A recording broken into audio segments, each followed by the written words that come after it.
रामपुर नाम के गांव में रघुनाथ नाम का एक आदमी रहता था। उसके परिवार में उसकी पत्नी रमा और उसका 8 साल का बेटा रोहन और 7 साल की बेटी स्वाति रहते थे। रघुनाथ के पास छोटा सा खेत था जिसमें खेती बाड़ी करके जैसे तैसे वो अपना घर चलाता था। लेकिन एक रोज पता चला कि रघुनाथ को टीबी की बीमारी हो गई है और कुछ समय बाद उसकी मौत हो गई। पिता की मौत के बाद उनकी माँ ने उन्हें काबिल बनाने के लिए मेहनत शुरू कर दी। उसने रोहन को पढ़ाया लिखाया। आगे की पढ़ाई के लिए वो शहर चला गया और पढ़ाई और डिग्री खत्म होने के बाद उसने खुद का काम शुरू कर लिया। ऐसे ही समय बीता और उसकी मेहनत का फल उसे मिल गया। रोहन ने खुद का अच्छा खासा कारोबार शुरू कर लिया। अब वो गरीब नहीं रहे बल्कि शहर के जाने माने अमीर लोग बन गए। रोहन के लिए फिर एक बड़े घर की लड़की निशा का रिश्ता आया और कुछ ही दिनों में उनकी शादी हो गई। भाई की शादी के कुछ दिन बाद स्वाति के लिए भी नवीन नाम के एक लड़के का रिश्ता आया और कुछ महीने बाद वो भी ब्याह कर अपने ससुराल आ गई। उसके ससुराल में उसकी सास नहीं थी। सासू माँ का तो देहांत हो गया है, इसलिए घर में सास ससुर तो है नहीं, लेकिन ये जेठानी लगता है इन्हीं का हुक्म चलता है इस घर में। उसका सोचना एकदम सही भी था। स्वाति के भाई ने उसे ठीक ठाक गहने बनाकर दिए थे जिन्हें वो अक्सर घर पर भी पहने रखती थी। ऐसे एक रोज उसको गहनों में लदा देखकर उसकी जेठानी पूनम उससे बोली, कोई जरूरत नहीं है घर में भी यूं गहनों से लदे रहने की, कहीं चोरी हो गए तो ऐसा करो ये सब तुम मेरे पास रखवा दो, हिफाजत में रहेंगे। भोली भाली स्वाति को लगा कि उसकी जेठानी को उसकी कितनी फिक्र है जो उसके गहनों को संभाल कर रख रही है। उसने खुशी खुशी सारे गहने उसे दे दिए। शादी के 2 दिन बाद स्वाति महंगी सी भारी साड़ी पहन कर आई। उसे देखते ही पूनम ने मुंह बना लिया और चिढ़कर कहने लगी, कहीं शादी में जा रही हो क्या जो इतनी महंगी साड़ी पहनकर घूम रही हो? घर के सारे काम पड़े हुए हैं। दीदी काम वाली क्यों नहीं आई अभी तक? अब से वो नहीं आएगी क्योंकि मैंने उसकी छुट्टी कर दी। अब जाओ और पहले घर के काम काज निपटा लो, फिर सबके लिए खाना बना दो। अब शादी के दूसरे दिन से ही वो सारे घर का काम अकेले ही करती। पूनम तो बस उस पर हुक्म चलाती और उससे घर के सारे काम लेती। शादी के 5 महीने बाद ही उसकी हालत काफी खराब हो गई। उसने अपने पति नवीन से कहा, सुनिए जी, मुझे अपने घर जाना है। दीदी खुद तो पूरा दिन आराम करती रहती है और मुझसे घर के सारे काम लेती रहती हैं। तो मुझे कुछ दिन मेरे मायके छोड़ाओ। आज तो मुझे किसी जरूरी काम से मीटिंग में जाना है, लेकिन कल तुम सुबह तैयार रहना, मैं ऑफिस जाते हुए तुम्हें ड्रॉप कर दूंगा।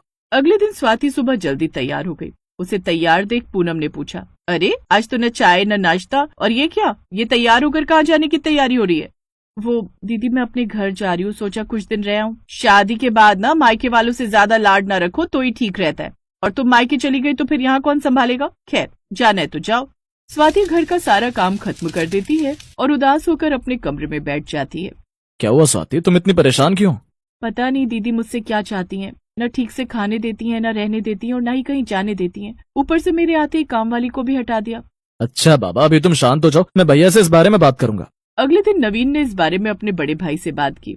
भैया जब से स्वाति यहाँ आई है सारा काम बस वही अकेले करती रहती है। उसके आने के बाद तो भाभी ने काम वाली को भी हटा दिया है। कितने महीनों से वो बेचारी अपने घर भी नहीं गई है। ये सुनते ही पूनम गुस्से में आ गई और वहाँ आकर बोली, अच्छा बीवी क्या आ गई, इसकी भी जुबान खुलने लग गई। और माल तुम लोग खाओ तो काम भी तो करना पड़ेगा ना। अरे तुम दोनों को हराम की खाने की आदत पड़ गई है। भाभी ये अब कैसी बातें कर रही हैं? ठीक ही तो कह रही है वो, क्या गलत कहा उसने? आज जिस बड़े से शोरूम के तुम मैनेजर बनते फिरते हो उसका मालिक तो मैं ही हूँ, और मैंने ही तुम्हें मैनेजर बनाया है, नहीं तो कोई तुम्हें बिल्कुल भी काम पर ही ना रखे। और जो तुम ये अमीर घर की लड़की ब्याह कर लाए हो ना, वो भी मेरे काम की बदौलत ही तुम्हें मिली है। मेरा बड़ा शोरूम और घर देखकर ही उसके भाई ने तुमसे रिश्ता जोड़ा था। मेरे बिना तो तुम जीरो हो, जीरो। और इतना ही घमंड है ना तो अपने हूर की परी को लेकर निकल जाओ यहाँ से। इतनी बेइज्जती बर्दाश्त करने के बाद कौन ही रुकेगा यहाँ भैया। नवीन स्वाति को लेकर वहाँ से चला गया। वो लोग अब बेघर हो गए। मैंने कभी नहीं सोचा था भैया मेरे साथ ऐसा करेंगे। स्वाति भी रहने का कोई ठिकाना नहीं है मेरे पास। तुम्हें लेकर कहाँ सड़कों पर भटकता फिरूंगा। ऐसा करो तुम कुछ दिन अपने मायके हो आओ। आपको इस हाल में मैं अकेले छोड़कर नहीं जा सकती। हम जिस भी हालत में रहेंगे साथ रहेंगे। स्वाति अपने पति के साथ किराए के कमरे में रहने चली गई। उनके पास महीने भर के गुजारे लायक तो पैसे थे ही। उन्होंने चौल में एक कमरा लिया और उसमें रहने लगे और जैसे तैसे गुजारा करने लगे। बड़े से घर में रहने वाली लड़की अब चौल के छोटे से कमरे में आकर रहने लगी। अब वो पानी भरने के लिए लंबी लंबी लाइन लगाकर वहाँ खड़ी रहती, छोटे से चूल्हे पर खाना बनाती। ऐसे एक रोज स्वाति कड़ी धूप में सब्जी का थैला लिए पैदल चली जा रही थी। तभी सिग्नल पर बड़ी सी गाड़ी में रेड लाइट पर उसका भाई खड़ा था। अपनी बहन की ऐसी हालत देख वो जल्दी से गाड़ी से उतरा और अपनी बहन के पास दौड़ कर गया। दीदी ये क्या हाल बना रखा है तुमने? अपने भाई को देख वो उसके सीने से लिपट कर फूट फूट कर रोने लगी। कुछ देर बाद वो उसके साथ उसके घर आ गया। उन्होंने आपके साथ ठीक नहीं किया। मैं अभी उन लोगों को जेल पहुंचा देता हूँ। नहीं नहीं, वो मेरा परिवार है, मैं उनके साथ कुछ गलत नहीं कर सकता। उन्होंने जो हमारे साथ किया वो उनके कर्म। अच्छा ठीक है, चलो मेरे साथ मेरे घर चलो। स्वाति ने बड़े ध्यान से अपने पति की तरफ देखा। फिर वो समझ गई कि उसका पति कहीं नहीं जाना चाहता। वो खुद भी नहीं चाहती कि वो मायके में रहकर अपनी भाभी के ताने सुने, इसलिए उसने वहां रहना ठीक समझा। रोहन घर आ गया। घर आकर उसने ये बात अपनी 7 महीने की गर्भवती पत्नी को बताई। अब हम क्या कर सकते हैं, जो उनके कर्मों में होगा उनको भुगतना तो पड़ेगा ही ना, इसमें हम कर ही क्या सकते हैं। ऐसे कुछ दिन बीत गए। कुछ दिन बाद उसकी भाभी ने एक बेटे को जन्म दिया। ये खबर मिलते ही स्वाति झट से अपने मायके दौड़ी चली आई। अरे वाह, मेरा नन्हा राजकुमार, लाओ इसे मेरे हाथ में दो भाभी। नहीं नहीं, उसे हाथ भी मत लगाओ। तुम्हारे इतने गंदे कपड़े, ऊपर से जिस जगह रहती हो वहां भी तो कितने सारे जर्म्स होंगे। मुझे तो उस घटिया जगह के बारे में सोचकर भी घिन आ रही है। पता नहीं तुम कैसे रह लेती हो वहां। चलो पीछे हटो, दूर से ही देख लो इसे। अपनी भाभी के मुंह से ये बात सुनकर स्वाति को भी बड़ा बुरा लगा। आंखों में आंसू लिए वो वापस चली गई।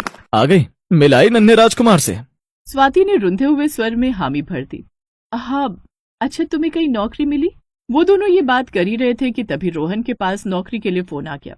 ये सुनकर दोनों बड़े खुश हुए। कुछ समय बाद स्वाति ने भी एक जगह नौकरी के लिए अप्लाई किया और उसकी भी नौकरी लग गई। धीरे धीरे उनके घर के हालात सुधरने लगे। स्वाति कितनी भी गरीबी में रही, लेकिन उसने कभी अपने अमीर भाई की सहायता नहीं ली। उधर उसकी जेठानी और जेठ ने किसी के साथ धोखाधड़ी की, जिसके जुर्म में उन्हें सजा मिल गई और वो जेल चले गए। स्वाति और नवीन को जैसे इस बात की खबर लगी, उन्होंने उन दोनों को छुड़वाने की पूरी कोशिश की और एक रोज उन दोनों को निकाल डाला।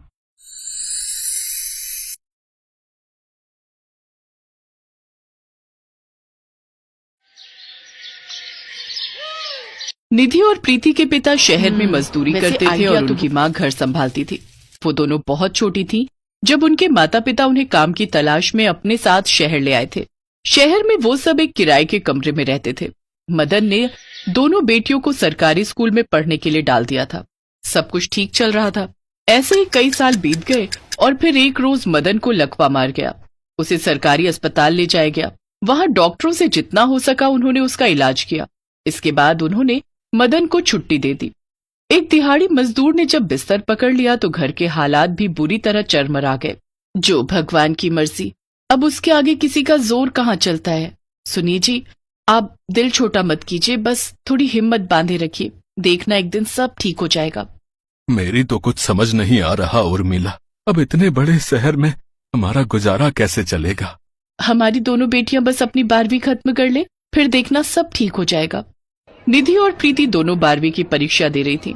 अपने घर के हालातों से वो दोनों भी बहुत चिंता में थे। सोचा था 12वीं पास करने के बाद हम ग्रेजुएशन पूरी कर लेंगे, लेकिन घर के हालात देखकर अब मुझे ऐसा नहीं लगता। कोई बात नहीं दीदी, वो तो हम करस्पॉन्डेंस से भी पूरा कर सकते हैं, लेकिन फिलहाल हमें घर के हालात ठीक करने होंगे। तुम तो जानती ही हो मां अनपढ़ है, उन्हें कुछ ज्यादा नहीं पता, इसलिए अब हमें ही कुछ सोचना होगा।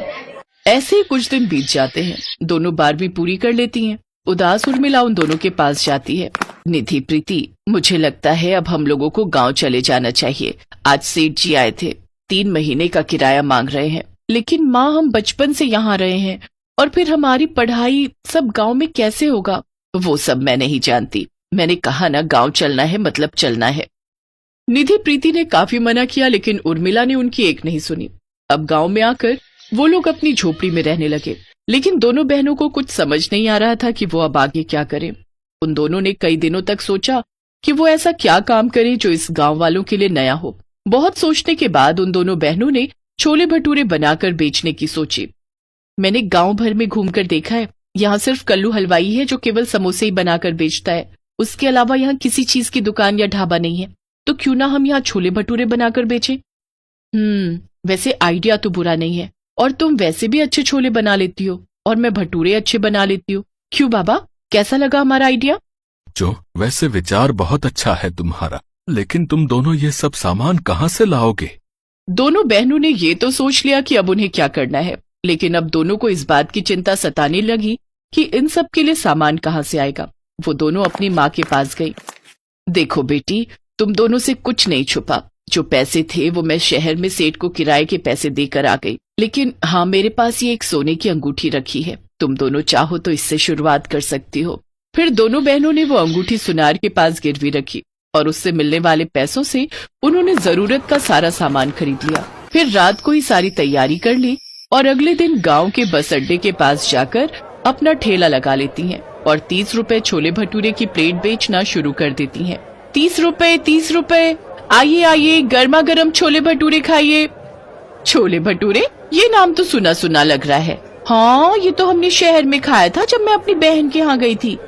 छोले भटूरे का गांव वालों ने नाम बहुत सुना था, लेकिन छोटे शहर के होने के कारण वो जब कभी शहर जाते तो ही वहाँ छोले भटूरे खा पाते थे। लेकिन अब गांव के बस अड्डे पर ही जब सिर्फ 30 रुपए में छोले भटूरे मिलने लगे तो वहाँ खुद ब खुद भीड़ लग गई। बस का इंतजार करने वाले लोगों और बस से उतरने वाले लोगों ने जब छोले भटूरे की दुकान देखी तो भीड़ लगनी शुरू हो गई। बहन, मेरे लिए भी छोले भटूरे की प्लेट बना देना। हाँ भैया, बस अभी लो। निधि गर्मा गर्म भटूरे तलती गई और प्रीति उन्हें सर्व करती गई। वाह बहन, क्या स्वाद है इसमें, मजा ही आ गया। ऐसा करो, 3 प्लेट पैक भी कर दो। घर में माँ, बाबूजी और मेरी बहन गांव के छोले भटूरे खाएगी ना तो खुश हो जाएंगे। वैसे मुझे छोले भटूरे बहुत ही पसंद है, लेकिन गांव में पहली बार भटूरे खा रहा हूँ। नहीं तो जब भी शहर सामान लेने जाता था तभी खा पाता था। लेकिन सच कहूँ तो ये तो शहर से भी ज्यादा लाजवाब और मस्त बने। शुक्रिया भैया, ये लीजिए, आपकी 3 प्लेट पैक हो गए और आपके पूरे 120 रुपए हो गए। जी ये लीजिए, धन्यवाद। वो लड़का वहाँ से चला गया। कुछ देर बाद शहर से एक और बस आई और उसमें से एक औरत अपने पति और 2 बच्चों के साथ उतरी। छोले भटूरे देख बच्चे वो खाने की जिद करने लगे। माँ, छोले भटूरे हमें भी खाने हैं। अरे वाह, गांव में भी छोले भटूरे मिलने लगे। बड़ी तरक्की कर ली गांव वालों ने। सचमुच, चलो अब खाकर देखते हैं। वाह माँ, कितने अच्छे भटूरे हैं। अब तो हम इस गांव में 1 हफ्ता तो क्या 1 महीने की छुट्टियां भी बिता सकते हैं। चलो अच्छा ही हुआ, वरना तुम लोगों ने तो मेरी जान ही खा ली थी। सचमुच में माँ और दीदी, ये छोले भटूरे तो बहुत ही अच्छे बने हैं। ये सुनकर निधि और प्रीति बहुत खुश हो जाती हैं। पहले दिन ही उन्हें 3000 रुपए की कमाई होती है। अब वो दोनों हर रोज छोले भटूरे बेचने आती हैं। धीरे धीरे आसपास के गांव में भी वो दोनों फेमस हो गए। अब उनकी खूब कमाई होने लगी।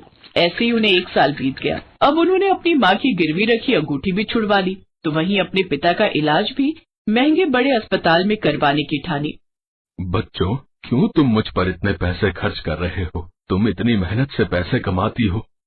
अगर हमें कुछ हो जाता तो आप भी तो हमारा ख्याल रखते न बाबा। हाँ बाबा, अब आप हमारे साथ बड़े अस्पताल चलोगे और अपना इलाज करवाओगे। जब मैंने शहर से गांव आने का फैसला लिया तो मुझे लगा कि कहीं मेरा फैसला गलत ना हो, लेकिन आज तुम दोनों की काबिलियत ने इस माँ का सिर गर्व से ऊंचा कर दिया। तुम दोनों तो बेटों से भी बढ़कर हो हमारे लिए। हमें फक्र है कि तुम दोनों हमारी बेटी हो। उस दिन के बाद उन दोनों ने कभी पीछे मुड़कर नहीं देखा और दोनों बहनों ने दिन पर दिन खूब सफलता हासिल की। Best buddies. Hello friends, Thanks for watching this video. अगर आपको ये वीडियो पसंद आया है तो प्लीज लाइक, सब्सक्राइब, कमेंट्स करें इस वीडियो पर और हाँ, शेयर करना भी ना भूलें। और भी मजेदार वीडियो देखने के लिए नीचे दिए गए बेल आइकॉन को दबाएं। देखते रहिए बेस्ट बडीज।